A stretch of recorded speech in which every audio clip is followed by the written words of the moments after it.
Hey everybody, welcome to Art at Home number 2.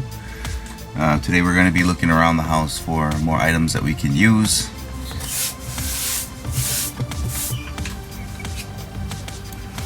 I found a box. Now some of you guys might have these things lying around the house. Some of you guys might have gotten this, your parents maybe ordered from Amazon like we do. If you guys have boxes like ramen boxes or something like that, you guys can use those too. Anything that's kind of like a corrugated cardboard, which is this type of material here, and you can tell if it's corrugated because it has these little patterns, these little triangles running through the seam like that. And all we're gonna need is actually just one panel, one of these flaps.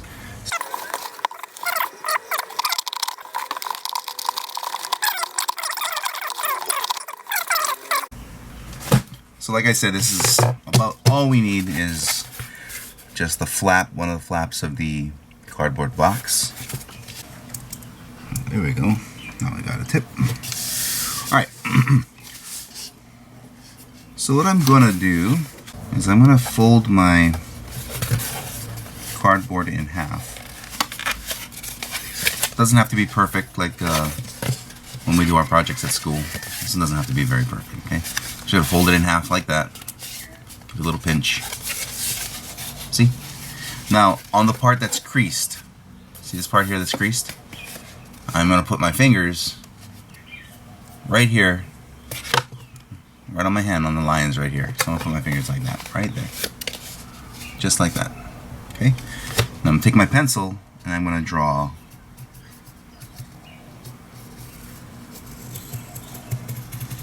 contour line, tracing around my fingers, and I can darken it, make it even, just like that. Can you see it? Alright, then I'm going to use my scissors again, and now I'm going to cut it out.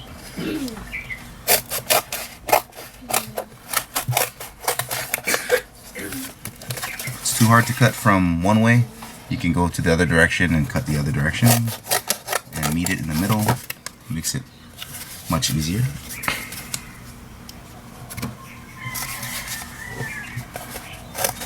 Cut down my line, cut at the crease, doing it again, cut on the line, and cut on the crease so the piece falls off. There we go. See that? So now I have this little flap here. Now what I'm going to do is I'm going to trace this flap on the other side of the cardboard,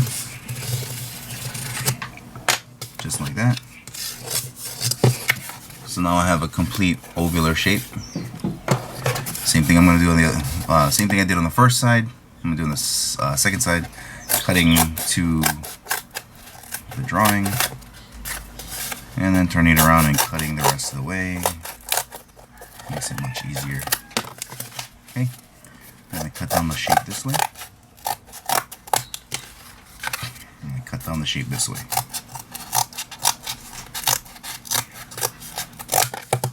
Hey, not too bad, right? Alright, so when I fold over the piece, they should match up pretty close. Kind of looks like a duck's beak.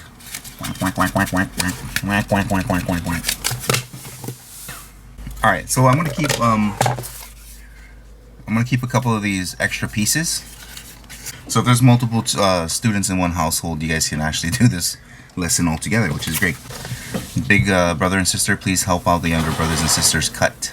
Yeah, and never mind trying to unpause the video when they're trying to catch up with you. Alright, so these extra pieces here that we cut out from around our shape, we're going to use these and we're going to draw a couple of shapes on top of them. So you can choose whatever you want. You can choose squares, triangles, half circles, moon, crescent moons. circles. I'm gonna just stick with the circle shape because I want you guys to see exactly what it is we're doing. It can be whatever shapes you want though, but you're gonna make it kind of big, at least the size of a quarter. And you're gonna make two. You can make two different types of shapes. That's fine. So right here I got the shapes on top of my piece. You guys can see it here. I got two circles. Like I've said before, when you're cutting, it's much easier to, if you have two things to cut out, separate them first down the middle, leave one on the side to cut later, and just cut out your first shape. It's easier to maneuver. Remember keeping your cutting hand straight and just turning the paper with your paper hand. That way you don't cut something accidentally. So here we have, this part is the rubbish. We are going to keep the shape itself. Let me cut out the second one.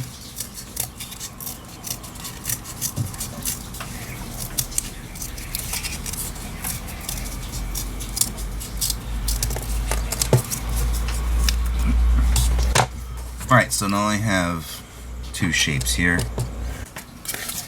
Besides our duckbill, quack quack, and our two eyeballs, is we're going to need something else from around the house. What I decided to grab was one of my socks that I wear to school. I've done so much walking inside this bad boy that I burned it out. As you can see, there's actually a hole. Hello! In my sock, so these are no good anymore.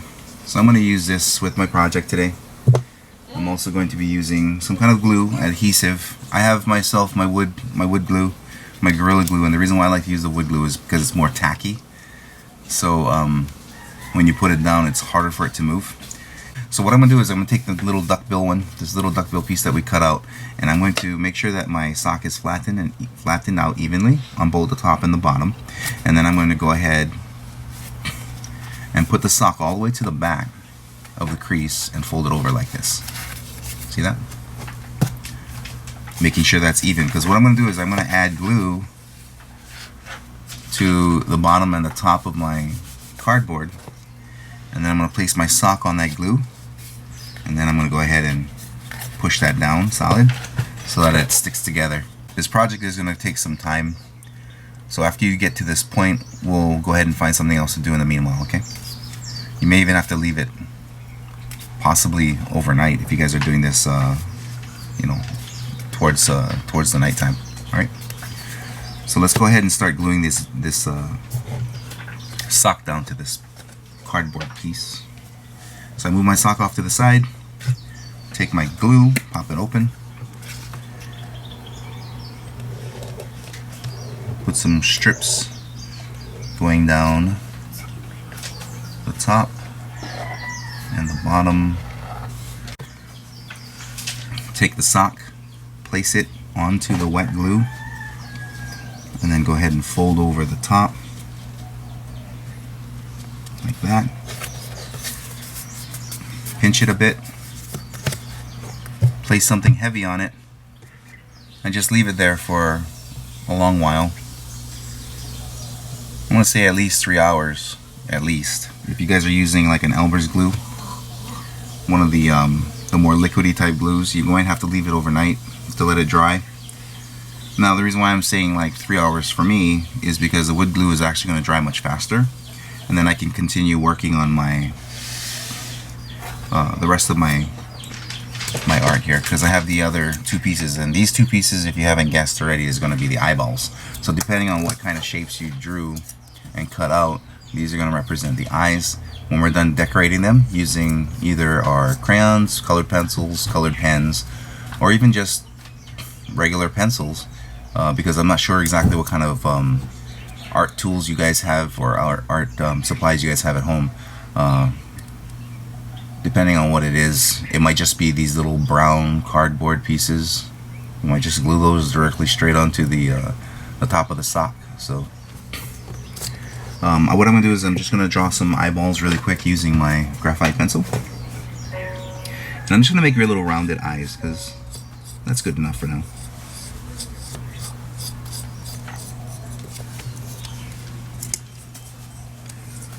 And usually rounded eyes kind of make a cute looking face.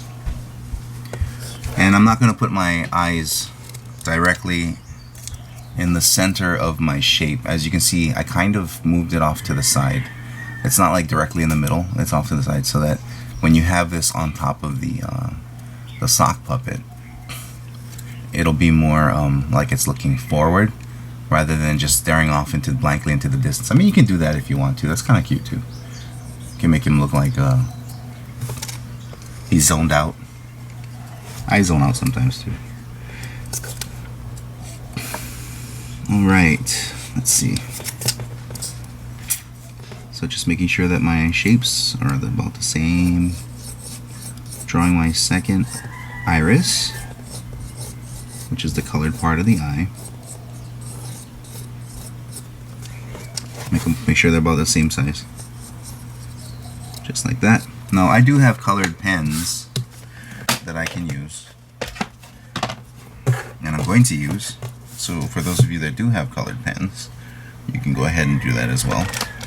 I have a blue Sharpie. I'm going to make one of the eyes blue. And I'm just going to go ahead and trace right along my pencil marks. And what I'm going to do is I'm going to leave a small circle blank, just like that. And then I'm going to go ahead and color in the rest. This blue color.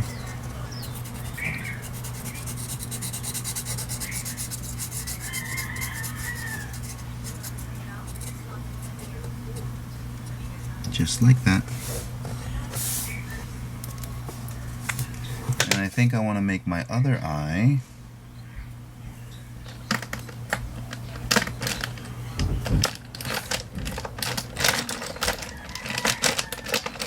I think yellow and orange might be a little too difficult to see on the cardboard. And I think if I use blue, it's going to end up looking, green, it's going to end up looking about the same, because the cardboard kind of has a yellowish tint to it. So, or yellowish hue. So what I might do is I might use purple. It's a pretty different contrast between these two colors. So I'm going to use purple. And putting an outline around my graphite and a small circle to highlight. Take my pen and go ahead and color in all the way. Colored pencils and crayons work just as well, if you want to do that. Also, if you don't have cardboard, you can also use another type of hard material. I mean, you don't even have to use the cardboard for the eyes. If you want, you find something round around the house that's pretty light, you can go ahead and use that too as eyes. I don't know what kinds of things we can use. Maybe buttons or something. I'm going to make this one a little bit bigger.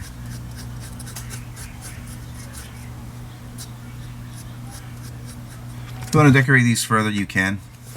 I'm going to put like eyelashes. I don't know if you guys have yarn or anything. If you guys have like yarn and stuff, you guys can glue like eyelashes to the top of the eyes. That would be kind of funny. Unfortunately, I don't have yarn, and I don't want to use dental floss to make eyelashes. I mean, I guess I could, but nah, I'm good for now. Okay, now that we have our eyes done, well, actually, you know what? It's really cool. I have this white pen.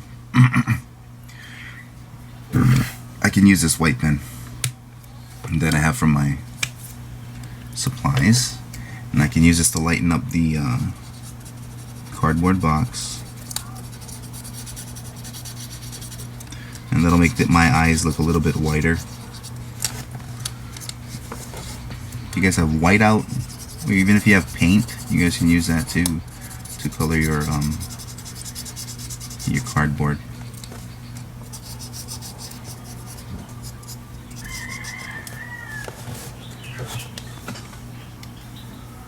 And you guys will see that slowly whiten over time.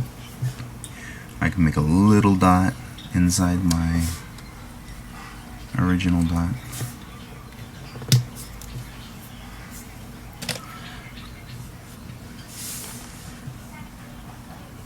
Yeah, you guys can see that. It's getting lighter.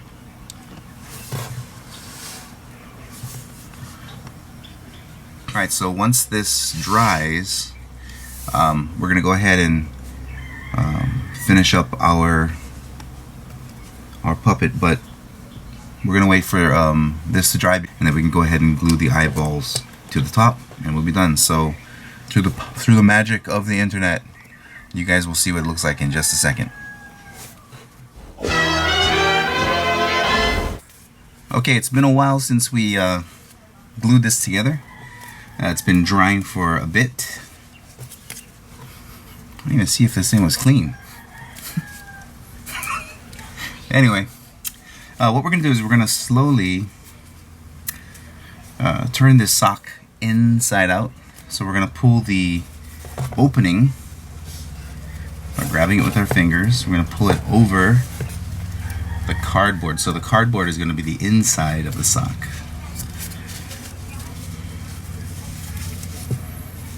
Okay.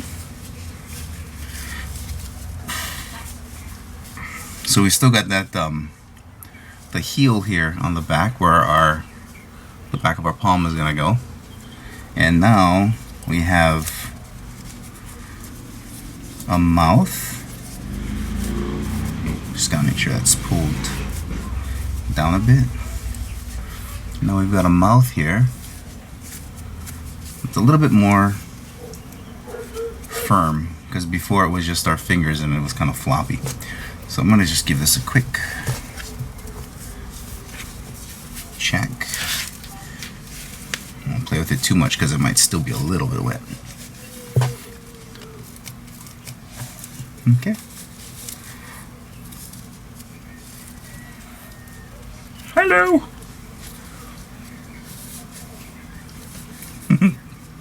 Okay, well, now that we have our sock pulled inside out, we can see what the skin on the outside looks like, and it's a lot more textured, more fuzzy.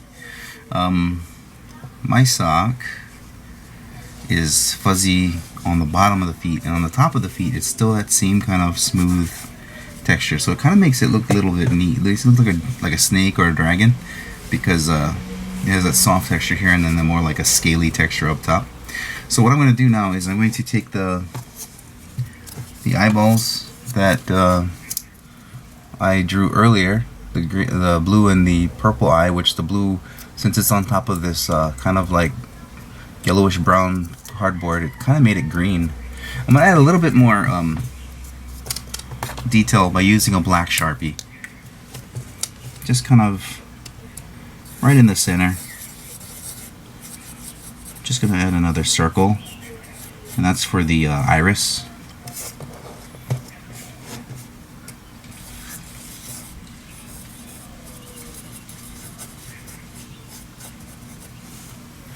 Yeah, that's nice. Alright, so like I said, the part with the heel that goes on the back of your wrist here, that's going to be the top of the head. So make sure you're not you're not on the bottom of your puppet. You want to make sure that you're up on the top now. And what we're going to do is we're going to take some glue and we're going to glue some eyeballs to the top of it. If you're interested in using what do you call it, more shapes to like make a nose, or if you have any extra cloth at home. I know my kids were working on a project yesterday, so they have like a t-shirt that was cut up. You can strip these things into really skinny strips if you want, and you can even glue them on the very top above your eyes to make it look like it has hair, or if you want, you can put like maybe triangular cardboard pieces to give it like plates on the back, like a stegosaurus, so it looks like a dragon or something. Okay, it's up to you.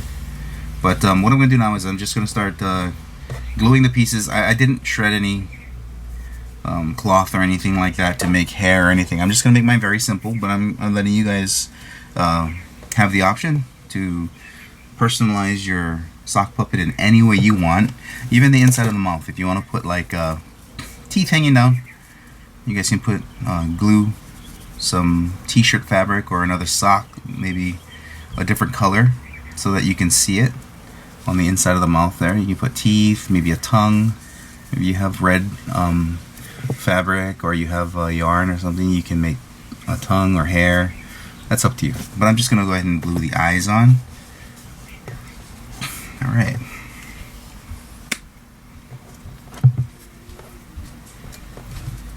I'll take my glue. Add some to the back. Being a little bit liberal so that it actually stays. Okay. Push this down slightly. I'm not going to push really hard on that one. Just kind of like make sure that it's connected to the sock there, because I don't want it to spill out the sides. Yeah. Normally I tell you guys 1 dot, not a lot, but today we're going to add a little bit more so that it actually stays. Okay, now I'm going to press down a little bit tougher, and like I said before, you can grab something heavy. Make sure it's not something important, like you don't want to use a remote control to weigh it down, because you might get glue on the back and you might break whatever appliance that is. Make sure that you use whatever you use to put on top of the object to glue it down belongs to you. I could use Miss Del Aragon's coaster here, her drink coaster, to put it down, but I'm not going to be mean to her. Instead, I'm going to use her phone. Okay, and put something heavy on top so that sets really nice. And after about another couple of hours, then it should be nice and dry. And once again, through the magic of the internet, we shall see you back in just a second. 1 eternity later. Alright, so now that you waited all this time for everything to dry in your puppet, you should have a nice finished puppet, just like that. And since your puppet is done, you can now give it a voice and a personality of your very own. Let's see. My name is Teresa. No, you don't like that? Oh, okay. About my name is Bob. Bob, really? How about, hey yo, so my name is Reggie. Reggie? Reggie? Sounds kinda cool. No, it doesn't. I've always been partial to Buford.